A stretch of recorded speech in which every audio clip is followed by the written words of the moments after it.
Hi hello నమస్తే. మన మధ్యలో సీనియర్ రాజకీయ నాయకులు కంకి గ్రామ మాజీ సర్పంచ్ కృష్ణ గారు ఉన్నారు. అన్నగారు నమస్తే. నమస్తే గారు మరియు హెచ్ఎం న్యూస్ ప్రేక్షకులందరికీ కూడా నా యొక్క నమస్కారాలు. ఎట్లా ఉన్నారు? బాగున్నారా? బానే తమ్మి, ఇప్పటికైతే ప్రెసెంట్ బాగున్నాను. ఏమైనా ఇబ్బందులు ఉన్నాయా? బాధలు కష్టాలు సుఖాలు ఏమైనా ఉన్నాయా? భగవంతుడు అన్ని రాస్తాడు. కష్టాలు బాధలు సుఖాలు ఎప్పుడు సుఖంగా ఉంటే దేవుణ్ణి మనం గుర్తించాం కాబట్టి అప్పుడప్పుడు కష్టాలు సుఖాలు బాధలు వస్తూనే ఉంటాయి. అది నిరంతర ప్రక్రియ. కృష్ణన్న గారికి సుఖాలు ఎక్కువనా బాధలు ఎక్కువనా? పుట్టినప్పుడు చూసుకుంటే సుఖాలు 10% ఉంటే బాధలు వచ్చేసి 90% ఉన్నాయి. అన్ని కలుపుకుంటే 100% బాధలున్న కృష్ణన్న గారికి మరి ఈ దుఃఖాన్ని ఏ రకంగా దిగమింగి రాజకీయంలో కొనసాగుతుండు అని అంటే ఏం చెప్తారు? ఏం చెప్పాలంటే నన్ను నడిపిస్తున్నటువంటి కంకి గ్రామ ప్రజలు, మండల ప్రజలనే చెప్తాను. వాళ్ళు లేకపోతే ఈరోజు కృష్ణ అనేవాడే లేడు. రాజకీయ ప్రస్థానం ఎట్లా స్టార్ట్ అయింది, ఎక్కడి నుంచి మొదలైంది? ఎందుకంటే మీరు గతంలో చూసుకున్నట్లయితే ఒక ప్రిన్సిపల్ గా చేసిరు, దాని తర్వాత మిగతా అన్ని యూత్ పరంగా చూసుకుంటే అన్ని రకాల మంచి ఒక లీడర్ లక్షణాలు ఉన్న వ్యక్తి చిన్నతనంలోనే మీ రాజకీయ ప్రస్థానం ఎట్లా వచ్చింది, రాజకీయాలు ఎందుకు రావాలనుకున్నారు? ఒక 2 నిమిషాలు చెప్పండి, దాని వరకు ముందుకెళ్దాం. ముందుకు వచ్చేసి హైదరాబాద్ లోని వివేక్ వర్ధిని కాలేజీలో డిగ్రీ పూర్తి చేయడం జరిగింది. దాని తర్వాత కామారెడ్డిలో వచ్చేసి ఎంఏ ఇంగ్లీష్ చేయడం జరిగింది.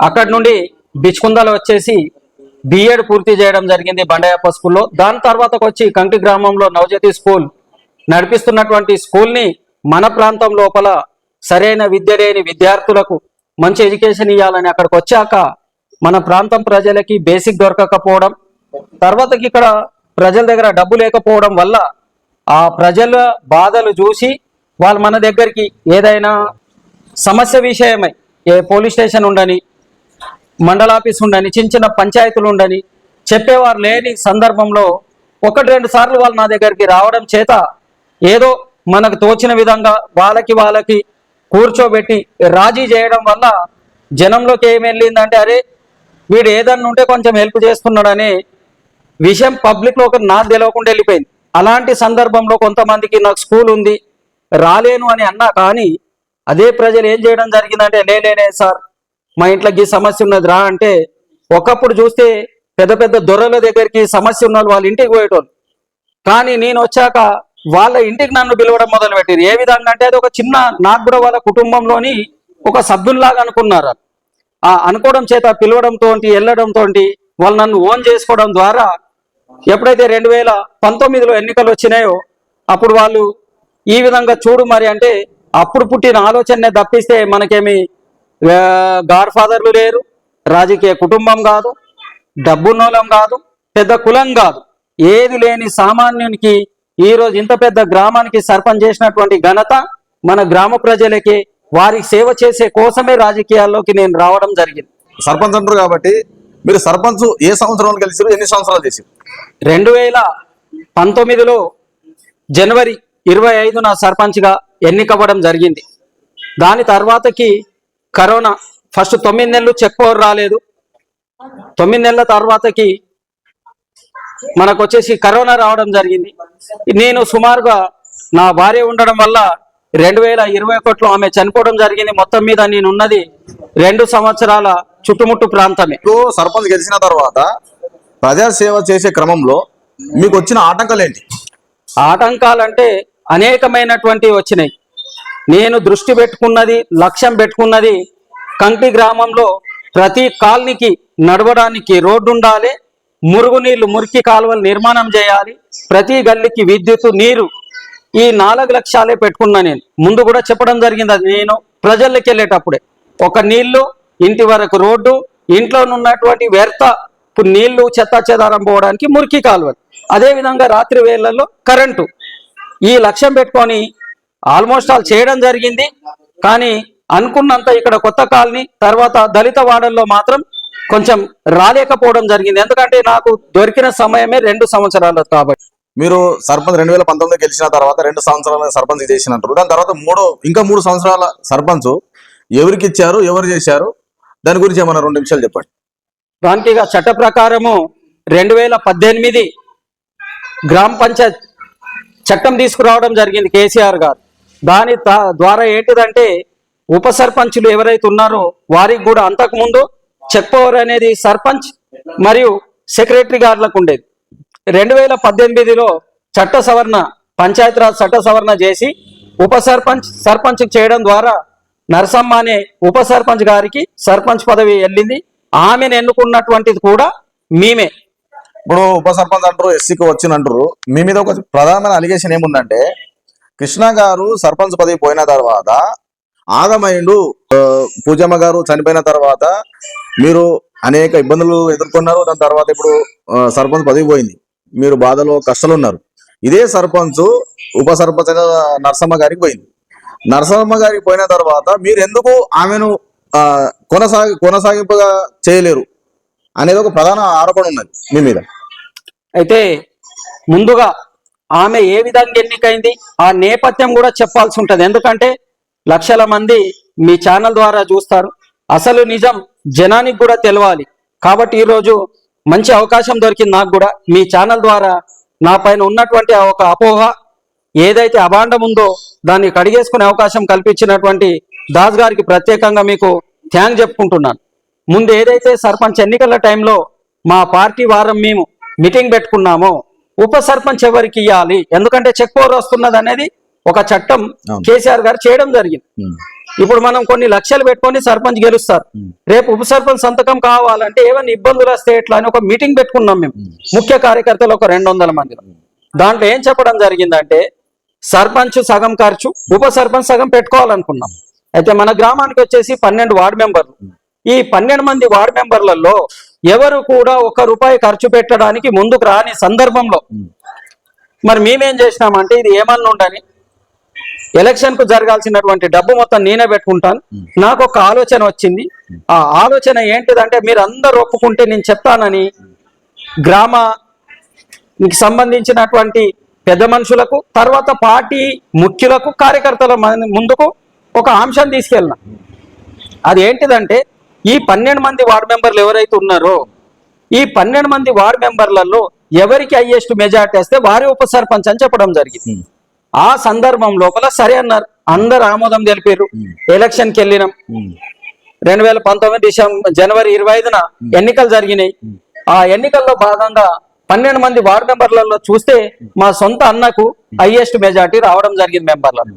కానీ గ్రామ ప్రజలు అప్పుడు ఏమంటారు, అరే తమ్ముడు సర్పంచ్, అన్న ఉప సర్పంచ్, ఇదేంటి న్యాయం అని అంటారు. కృష్ణ గారు ఎస్సీ సర్పంచ్ చేయడానికి ఇష్టపడలేడు, ఎస్సీ వాళ్ళు చేస్తే తట్టుకోలేడు, వాళ్ళ మీద కపట ప్రేమ చూస్తాడని ఒక ప్రధానమైన ఆరోపణ మీ మీద ఉన్నది. అయితే నాకు కంప్లీట్ చేయనిస్తే ఆ ప్రేమ నిజమైనదా కపటమైనదా నేను మీకు చెప్పదలుస్తాను. మీ దృష్టికి, ప్రజల దృష్టికి, ఓటర్ల దృష్టికి కూడా తీసుకొస్తాను. ఓకే, చెప్పండి. అయితే ఆ రోజు జరిగినటువంటి దాని ప్రకారం అందరూ ఆ రోజు యాక్సెప్ట్ చేయడం జరిగింది. ప్రతి వార్డు మెంబర్తో సహా ప్రతిదీ ఒక్క ఎన్పి అయినా నేనే పెట్టుకోవడం జరిగింది, ఒక్కొక్క రూపాయితో సహా. నాకు పార్టీ నుండి కానీ పార్టీ పెద్దల ద్వారా కానీ, నేను పేదోన్నే, ఒక నిరుపేద కుటుంబం నుండి వచ్చినోన్నే. నేను ఆ రోజు కూడా తినడానికి బువ్వలేని స్థాయి నుండి ఎదిగినోన్ని.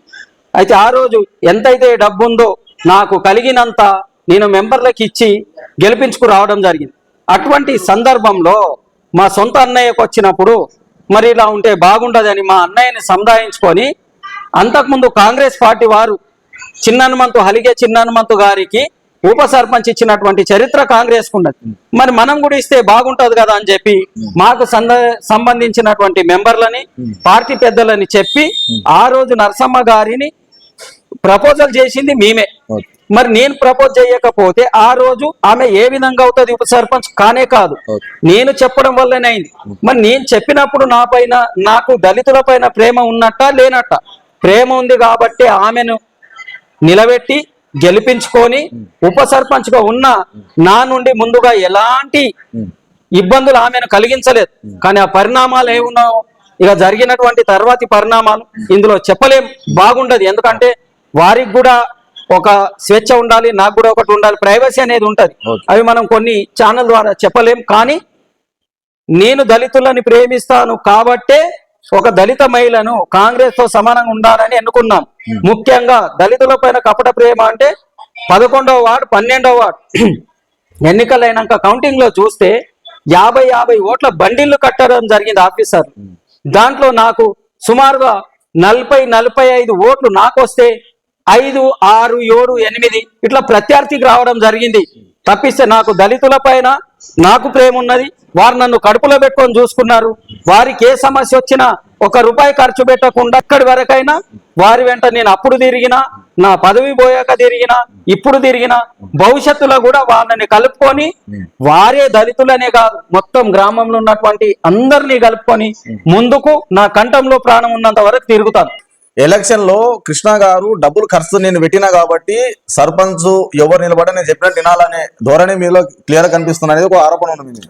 ఆరోపణ అది ఎవరైనా ఒక వ్యక్తి సర్పంచ్ ఎన్నికయ్యాక సాధారణంగా నేను చెప్పినట్టు నడవాల్సిందే ధోరణి కాదు. నాకు గౌరవం ఇవ్వండి అంటారు. ఆ గౌరవము నాకు లభించలేదు కాబట్టే నేను నొచ్చుకున్నా. నా మనసు అక్కడ బాధేసింది.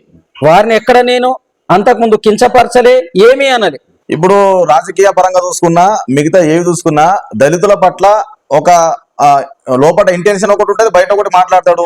ఏదో సాటిస్ఫాక్షన్ చేసే విధంగా దళిత సమాజానికి సాటిస్ఫాక్షన్ చేసే విధంగా మాట్లాడతాడు అనేది ఒక ఆరోపణ ఉంది మీ మీద. ఆ విధంగా ఉంటే నా దగ్గర పదవి లేదు, మా ఎమ్మెల్యే లేరు, మా ఎంపీ లేడు, మా ప్రభుత్వం లేదు. కానీ మరి సమస్య వస్తే ఇప్పటికి కూడా కృష్ణనే అని వాళ్ళు ఎందుకు నమ్ముకుంటున్నారు?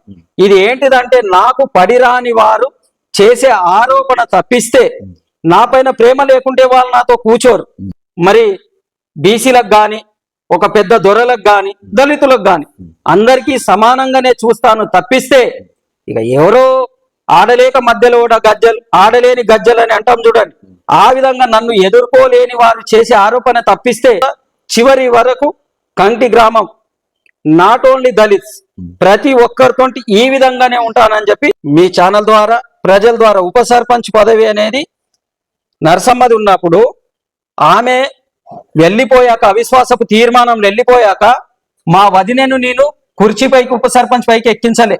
ఆ దళితుల పైన ఉన్నటువంటి ప్రేమను బట్టే పొంకే గణపతి అనే ఒక దళితుణ్ణి ఉప సర్పంచ్ గా కూర్చోబెట్టినాం.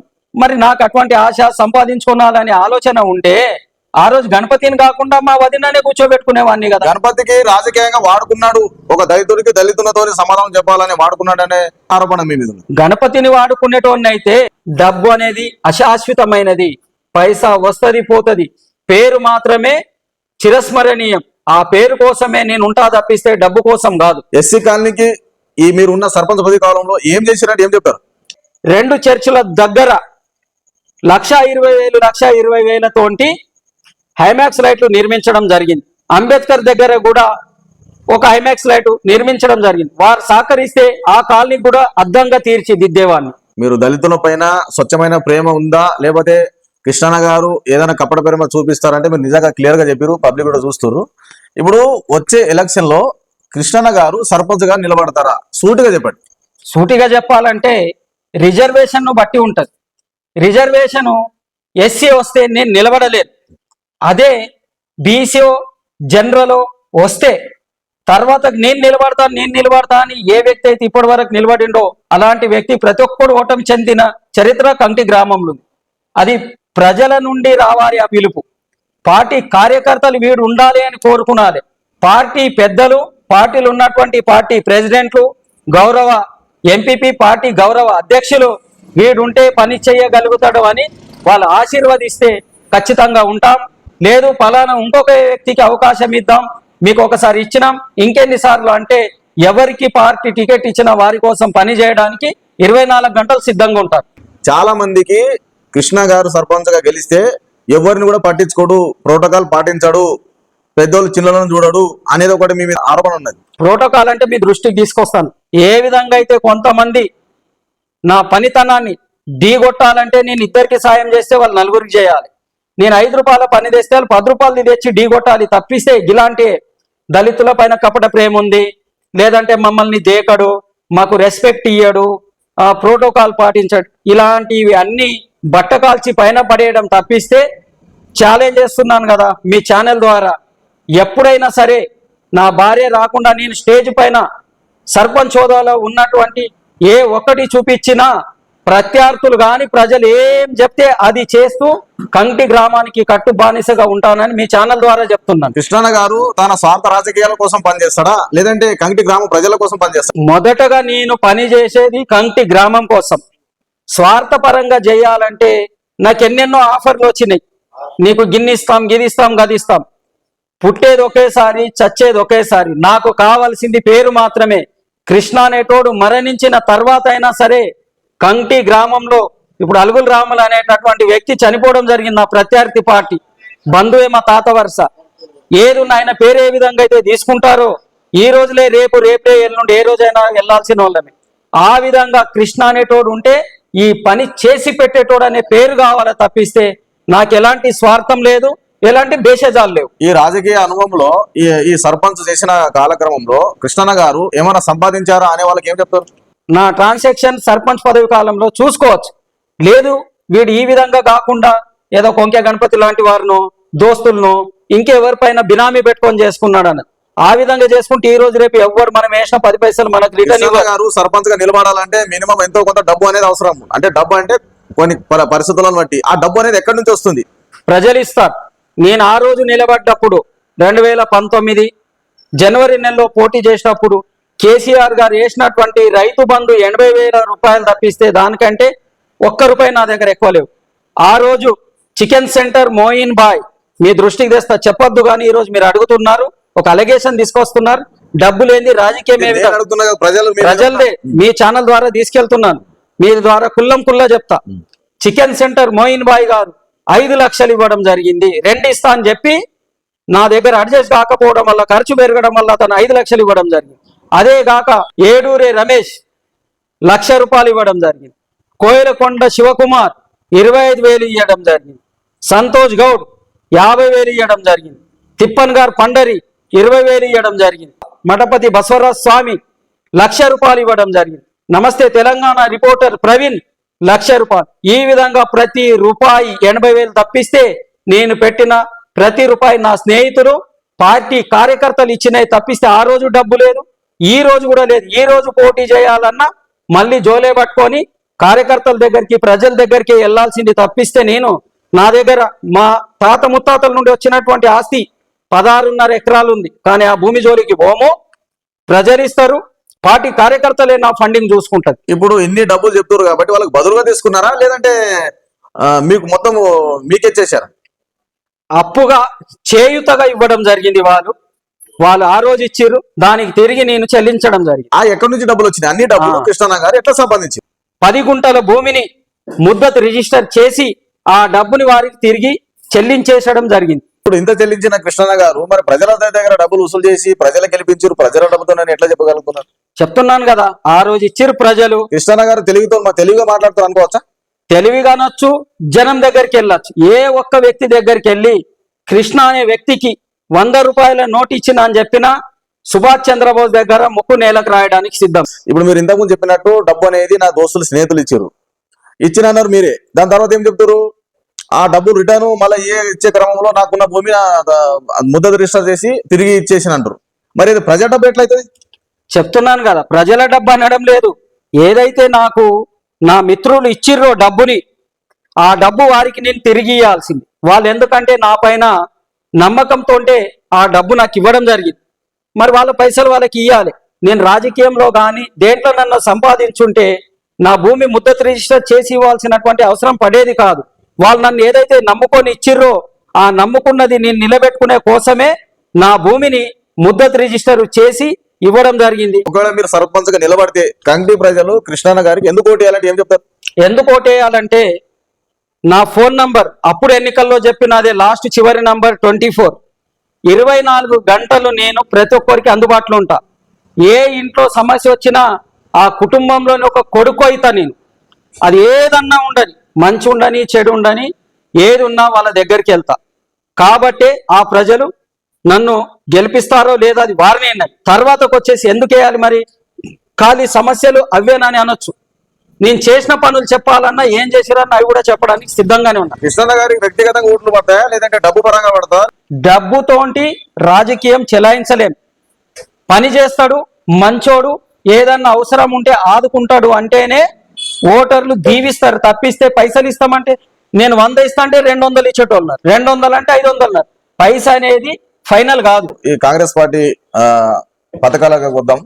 ఇప్పుడు నిరుద్యోగ భృతి కావచ్చు, దళిత బంధు కావచ్చు, దాని తర్వాత రైతు బంధు కావచ్చు, ఇలా చూసుకుంటే కళ్యాణ లక్ష్మి తులం బంగారం అన్నారు, 20,100 గృహలక్ష్మి అన్నారు, దాని తర్వాత ఇందిరమ్మ ఇల్లు అన్నారు. చాలా ఓన్లీ ప్రకటనల మధ్యకే పరిమితం అవుతున్నాయి. మరి ఇన్ని సమస్యలు పెట్టుకొని ప్రతిపక్ష హోదాలో ఉన్న కృష్ణన్న గారు పోరాటాలు ప్రజల తరపున పోరాటాలు ఎందుకు చేయలేకపోతున్నారు? అంటే ఇంటర్ ఏమైనా ఏజెండా ఉందా, లేదంటే నాకెందుకు అనుకుంటున్నా? ఈ నెల అయిపోయాక మీరు ఏదైతే అన్నారో కళ్యాణ లక్ష్మి వెనక తులం బంగారం ఏడికి వాయ అని ప్రశ్నించే గొంతుక ఖచ్చితంగా టిఆర్ఎస్ పార్టీ అవుతుంది. ఆ పార్టీలో ఒక గొంతుక కృష్ణ అవుతాడు. ఏదైతే మహిళలకు 2,500 రూపాయలు ప్రతి నెల ఇస్తున్నారో ప్రతి ఇంటి అక్క చెల్లెళ్ళ దగ్గరికి వెళ్ళి మీ ఖాతాల్లో కాంగ్రెస్ పార్టీ మరి 2,500 వేసిందా లేదా అని అడిగే గొంతుక కృష్ణది అవుతుంది.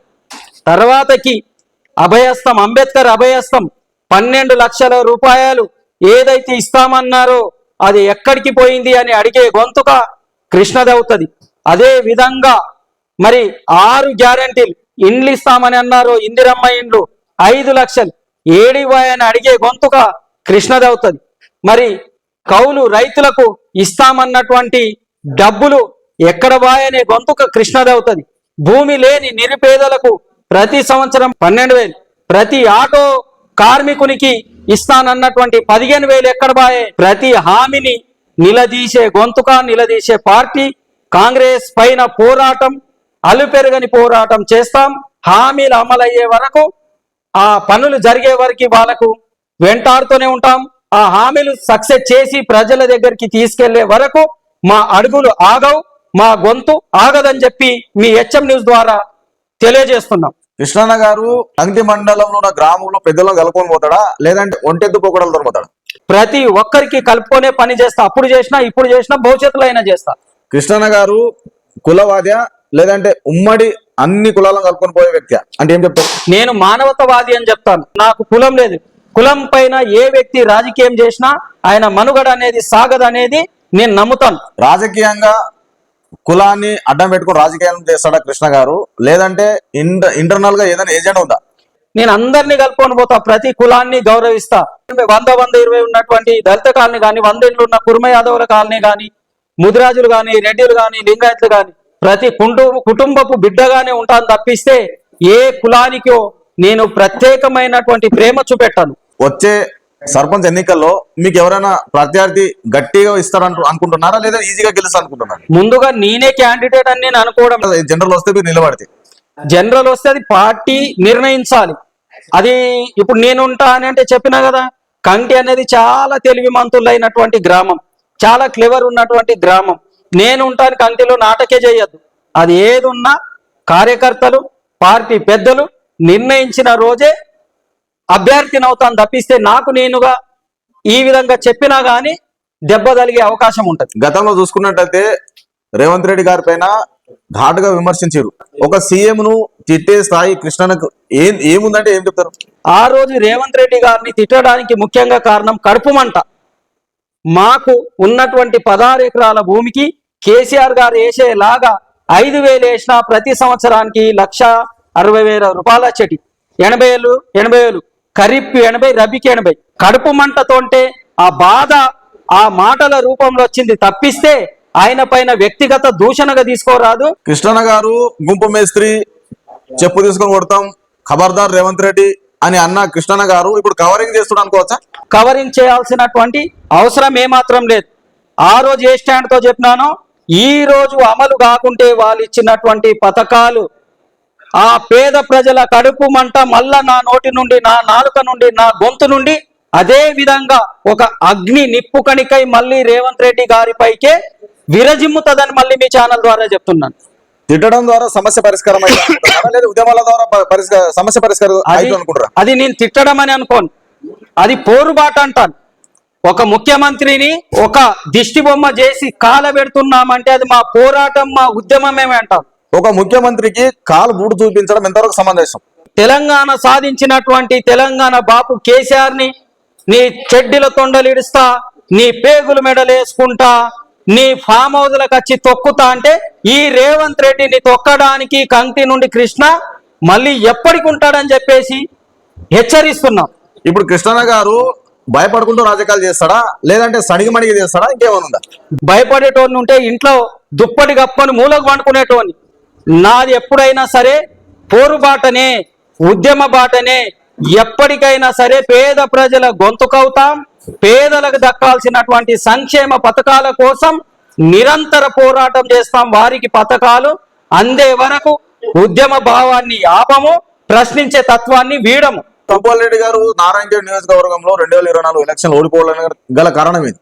కారణం అంటే కాంగ్రెస్ పార్టీ ఇచ్చినటువంటి అనేకమైనటువంటి హామీలు, మభ్యపెట్టే హామీల్ని 10 సంవత్సరాల కాలం టిఆర్ఎస్ పాలనను చూసిరు.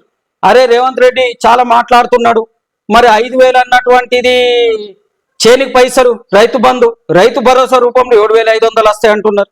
2,000 ఉన్నటువంటి పెన్షన్ 4,000 అవుతుంది అంటున్నారు. వికలాంగులకు ఉన్నటువంటి 3,000 పెన్షన్ 6,000 అవుతుంది అనుకుంటున్నారు. ప్రతి చదువుకునే అమ్మాయికి స్కూటీ వస్తుందంట. ప్రతి ఇంట్లో ఉండే 18 సంవత్సరాలు పైబడినటువంటి మహిళలకు 2,500 వస్తాయంట. ఇటువంటి హామీలను ఆకర్షితులు అయ్యే ప్రజలు పోయారు. కానీ మా భూపాల్ రెడ్డి గారు ఏదో పని చేయలేడు, లేదంటే ఆయన పైన వ్యతిరేకత ఉన్నదంటే అందరు ఓడిపోయిన విధంగా 50-60 వేల ఓట్లతో ఓడిపోవాలి. కానీ ఇతను ఓడిపోయింది 5,674 ఓట్లతో మాత్రమే. ఓకే కృష్ణన్న గారు, చివరిగా చెప్పండి, చివరి క్వశ్చన్ ఇస్తున్నాం మీకు. కంటి గ్రామంలో ఉన్న దళిత బంధు తీసుకొస్తానే కృష్ణన్న గారు ఎందుకు ఫెయిల్ అయ్యాడు? కంటికి 10 ఇస్తే మళ్ళీ నేను మా సార్ దగ్గరికి వెళ్ళి, మా గ్రామం పెద్ద సార్, నా ఊరు లోపల ఒక 30 నుండి 35% వాడ దళిత వాడ ఉంది, ఇంకా పెంచండి, ఏమన్నా చేయండి సార్, ఎక్కడన్నా కట్ చేయండి అంటే 10 దళిత బంధువులు ఇచ్చినటువంటి గౌరవ మహారెడ్డి భూపాల్ రెడ్డి గారు నేను అభ్యర్థించడం ద్వారా, నేను మా ఎంపీపీ గారు వెళ్ళి అడగడం ద్వారా 12కు చేసి ఇంకో 2 పెంచి ఇవ్వడం జరిగింది. కానీ ఏం చేద్దాం, గవర్నమెంట్ మళ్ళీ వస్తే ఆ 12 సుమారు 1,20,00,000 దళితవాడకు పంచే వాళ్ళం. ఆ పేర్లు కూడా ఏ విధంగా చేసినామో లిస్ట్ అవుట్ కూడా చేసి మీ దృష్టికి మీకు కూడా ప్రత్యక్షంగా పేపర్ చూపించడం జరిగింది. మా దురదృష్టంతో మా ప్రభుత్వం రాక ఆ దళిత బంధు అనేది పోయింది. కానీ ఇప్పుడు అంబేద్కర్ అభయహస్తం 12 లక్షలు ఇస్తామని అన్నారు. మేము 12 తెచ్చుంటిమి. సంజీవ్ రెడ్డి గారు మా 12 కంటే ఒక 15-20 ఇచ్చి దళిత వాడ పైన, మా గ్రామం పైన ప్రేమ చూపెట్టుకోవాలి. అదే విధంగా ఆ రోజు నేను 12 తెచ్చినా కదా, ఈ రోజు ఎవరైతే కాంగ్రెస్ లీడర్లు తిరుగుతున్నారో సంజీవ్ రెడ్డి వర్గం వారు కానీ సురేష్ శెట్కర్ వర్గం వారు కానీ ఇద్దరున్నారు. ఇప్పుడు వాళ్ళు ఇంకా ఎక్కువ తీసుకొచ్చి, నాకంటే ఎక్కువ తీసుకొచ్చి చిత్తశుద్ధి చూయించుకుంటే బాగుంటది. ఎందుకంటే నేను 12 తెచ్చిన రోజు నేను మా ఎంపీపీ గారు, ఈ రోజు వాళ్ళకి 20 తీసుకొస్తే దాంట్లో సంతోషించే వ్యక్తుల్లో మొదటి వ్యక్తి నేనైతా. వీళ్ళు ఆ విధంగా కంటి గ్రామానికి చెందినటువంటి కాంగ్రెస్ లీడర్లు డాక్టర్ సంజీవ్ రెడ్డి గారితో పోరాటం చేస్తారో అభ్యర్థిస్తారు, సురేష్ శెట్కర్ గారితో అభ్యర్థిస్తారో పోరాటం చేస్తారో తెలియదు. 12 కంటే ఎక్కువ తీసుకురావాలి అని చెప్పేసి వారికి కోరుతున్నాను. కృష్ణన్న గారు ఈ దళిత బంధు అని చెప్పి వాళ్ళ అన్నదమ్ముల మధ్య చిచ్చు పెట్టిండు. దాని తర్వాత కృష్ణన్న గారు ఇక్కడ మాట అక్కడ మాట ఇక్కడ చెప్పి రాజకీయాలు చేస్తాడని మీ మీద ఒక ఆరోపణ ఉన్నది. ఇలాంటి ఆరోపణలు చెప్తున్నాను కదా. ఆర్ఎస్ఎస్ అంటారు, లేదంటే పెద్దవాళ్ళకు గౌరవించడు అంటారు, ముక్కు సూటిగా పోతాడు అంటారు, ఈయనకి అహంకారం అంటారు, పైసా ఇవి అన్ని అన్నదమ్ముళ్ళకు జగడం పెట్టడం అంటారు. ఏ కుటుంబంలో అయినా జరిగేది. దళిత బంధు వచ్చినప్పుడు ఒకే కుటుంబంలో 2-3కి ఇయ్యలేం. ఒక తమ్మునికి రాసినామంటే అన్న తమ్ముడు ఇద్దరు అడ్జస్ట్ చేసుకోవాలి. 10 మంది పనికి మాలినోళ్ళు, పని లేనోళ్ళు ఇట్లా హోటల్లో అక్కడిక్కడ టీ తాగుతూ మాట్లాడేటటువంటి వ్యక్తులే తప్పిస్తే, అది నిజమైనది ఉంటే అన్నదమ్ముళ్ళ మధ్యలో జగడం పెడతాడంటే వాళ్ళిద్దరు వచ్చి నా తమ్మునికి ఇట్లా చెప్పినావు, నా అన్నకి ఇట్లా చెప్పినావు ఏంది అని నిలదీయాలి. కృష్ణన్న గారు గెలిచిన కాడి నుంచి గ్రామంలో కులాల మధ్య, వ్యక్తుల మధ్య బాగా గ్యాప్ వచ్చింది అనే ఆరోపణ ఉన్నది. స్వతంత్రం వచ్చిందని చెప్తాను. నేను వచ్చాక స్వతంత్రం వచ్చింది. అంతకుముందు ఒక చిన్నవాళ్ళు దళితులు కానీ, గొల్ల కుర్మలు కానీ, తెనుగోలు కానీ లేడన్నా పోవాలంటే బాంచం ద్వారా నిలబడేటోళ్ళు. కృష్ణ అనే వ్యక్తి వచ్చినాకనే, అంతకుముందు మీరు చూడండి, మన ఏజ్ వారు ఎవరైనా సర్పంచ్ నిలబడతాని అనేవాళ్ళ. అంతకుముందు నిలబడాలంటే అందరు వయసు భయపడిన వారు. నేను వచ్చాకే రాజకీయం అంటే ఏముంటది, రాజకీయ చైతన్యం తేవడం జరిగింది. బానిస బతుకులు బంద్ చేయండి. పని చేసుకొని ఎంట నడవండి అని చెప్పి ఒక అవగాహన, ఒక అవేర్నెస్ అనేది తెచ్చిన తప్పిస్తే కులాల రాజకీయం చేయాలంటే నా దగ్గర 2-3 ఉండేటోళ్ళు. ఈ రోజు కూడా అందరు మళ్ళీ ఉన్నారు అంటే వాళ్ళు నమ్మబట్టే ఉన్నారు తప్పిస్తే అట్లాంటి పెట్టాల్సినటువంటి అవసరం, అటువంటి రాజకీయం, చిల్లర రాజకీయం కృష్ణ చెయ్యడు. 2016 బై ఎలక్షన్ కృష్ణారెడ్డి గారు మరణించిన తర్వాత భూపాలరెడ్డి గారికి నారాయణ నియోజకవర్గ ప్రజలు పట్టం కట్టారు. దాని తర్వాత కంకి గ్రామానికి వస్తే పిట్లం దెగలవాడ రోడ్ వేసారు, నారాయణ రోడ్ డబుల్ రోడ్ వేసారు. మరి దాంతో పిట్లం రోడ్ గాలికి వదిలేసారు. అంటే దీని మీద కృష్ణన్న గారి పాత్ర ఉన్నది. ఎస్సీ దళిత వాడలో రోడ్ వేస్తే వాళ్ళు బాగుపడతారు, రోడ్ పక్కన 2 విధాల సెటర్ వేసుకొని వాళ్ళు బాగుపడతారు, వాడు బాగుపడవద్దు, ఇక్కడ రోడ్ వేయద్దు కాబట్టి దెగలవాడ రోడ్ వేసిరు, నారాయణ రోడ్ వేసి ఆ రోడ్డు కాంట్రాక్ట్ తో మాట్లాడి ఆపిపించింది అనేది మీ మీద ప్రధానమైన ఆరోపణ ఉంది. దానికి ఏం చెప్తారు? అంతటి శక్తిమంతుడిని అయితే ఈ నారాయణ రోడ్డు కూడా ఆపేటోని, అంతటి శక్తిమంతుడిని అయితే ఔరాద్ రోడ్ ఆపేటోని. నాకు స్వార్థం ఉంటే, అంత శక్తి ఉంటే భీమ్రా రోడ్డు ముందే వేసుకునేటోని. ఎందుకంటే అక్కడ 1 ఎకరం భూమి నాకు ఉంది. అటు సైడ్ పెద్ద రోడ్డు పడితే ఇప్పుడు సుమారు 1 కోటిన్నర అడుగుతున్నారు. ఒక 50 ఫీట్ల రోడ్డు పడితే 3-4 కోట్లు అడిగేటోళ్ళు. మరి నేను ఆ సైడే తీసుకుపోయేటోని కదా.